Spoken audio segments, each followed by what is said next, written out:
अच्छा, क्वेश्चन है कि एक सिस्टम है, उस system has two energy level with an energy gap of 3.2 10⁻21 joule. The upper level is two fold degenerate, upper level जो है वो टू पोल डिजेनरेट है। The lower level is non degenerate, lower level जो है वो non degenerate है। What is the probability that the lower level is occupied, कितनी probability है कि लोअर लेवल ऑक्यूपाइड हो, यानी E1 ऑक्यूपाइड हो, क्योंकि हम E1 को लोअर लेवल लेंगे। If the system is in thermal contact with the heat bath at temperature of 150 kelvin, मतलब लेट जो टू एनर्जी लेवल्स है वो E1 और E2 है। E1 लोअर है और E2 जो है वो अपर लेवल है। एनर्जी गैप यानी E2 माइनस E1 जो है वो 3.2 10⁻21 जूल है। अगर यहाँ पे नेगेटिव साइन होता तो हम E1 माइनस E2 लेंगे, क्योंकि फिर जो है अपर, ये अब अपर माइनस लोअर है तो ये पॉजिटिव आएगी, लोअर माइनस अपर होगा तो ये फिर नेगेटिव वैल्यू आएगी। तो अब हम देखते हैं कि अपर, देखो upper level is two fold degenerate, यानी इसके जो डीजेनरेसी G2 है वो 2 के बराबर है। Lower level is non degenerate,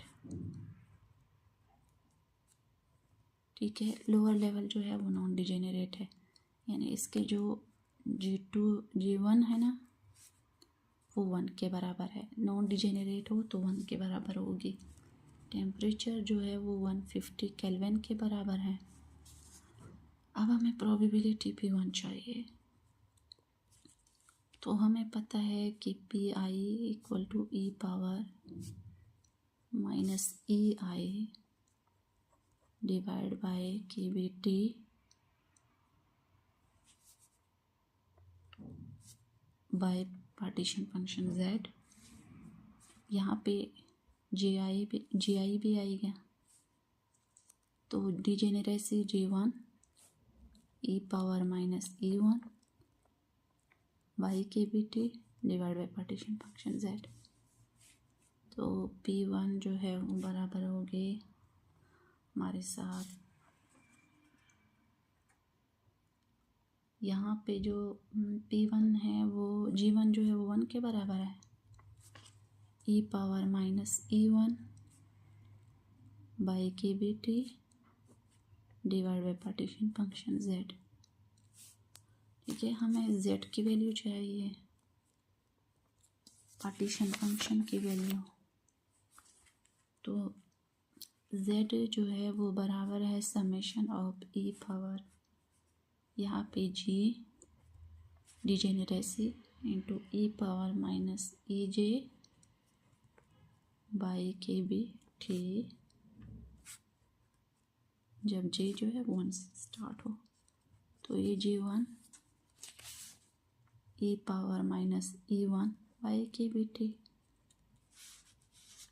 plus G2 E power minus E2 by KBT, क्योंकि हमें E1 और E2 जो है ये अननोन है, इसके हमें वैल्यू मालूम नहीं है, सिर्फ इसका हमें डिफरेंस मालूम है। तो इसको हम प्रोबेबिलिटी में पुट करेंगे, इसकी वैल्यू भी हम पुट करेंगे G1 और G2 के, तो Z हमारे पास नहीं, प्रोबेबिलिटी हमारे पास आएगी P1 equal to E power minus E1 by KBT divide by, चूँकि ये G1 जो है E1 के बराबर है तो यहाँ पे आएगा 1 E power minus E1 by KBT plus E2 के बराबर है E power minus E2 by KBT, ठीक है। तो अब इसको हम ऐसा करेंगे, ये E1 है तो हमारे पास ऊपर जो है वो E2 माइनस E1 है, इसको हम E2 से हम इसको डिवाइड भी करेंगे, मल्टीप्लाई भी करेंगे। E power E2 by KBT divide by E power E2 by KBT, ठीक है। इससे इस तरह आएगा, ये जो वैल्यू है ये यहाँ आकर E2 माइनस E1 हो जाएगा और ये वैल्यू ये जो वैल्यू है इसके साथ जब मल्टीप्लाई होगी तो ये E2 माइनस E1 और ये यहाँ पे एक दूसरे को कैंसिल कर लेंगे।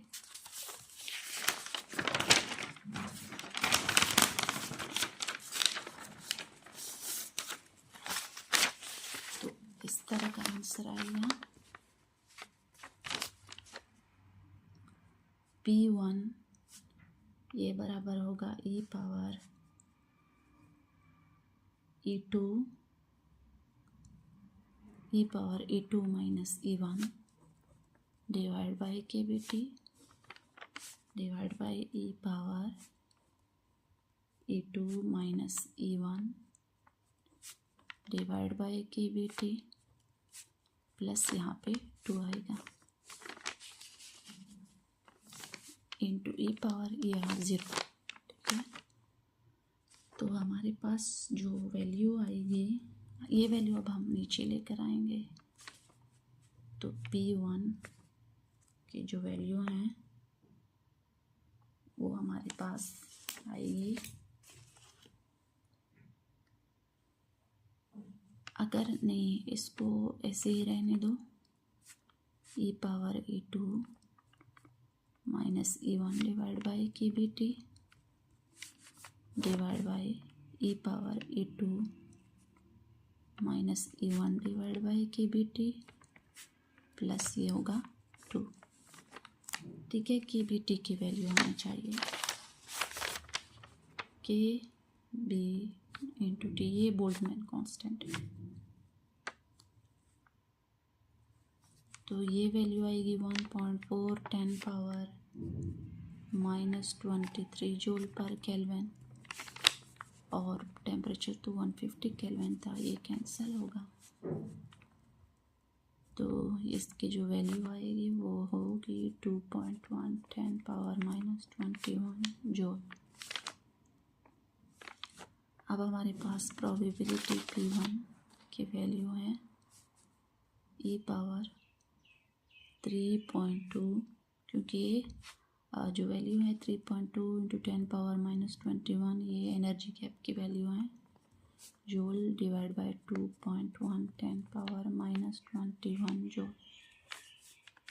बिल्कुल इसी तरह यहाँ भी आएगी E power 3.2 10 power minus 21 joule divide by 2.1 10 power minus 21 joule plus यहाँ पर 2।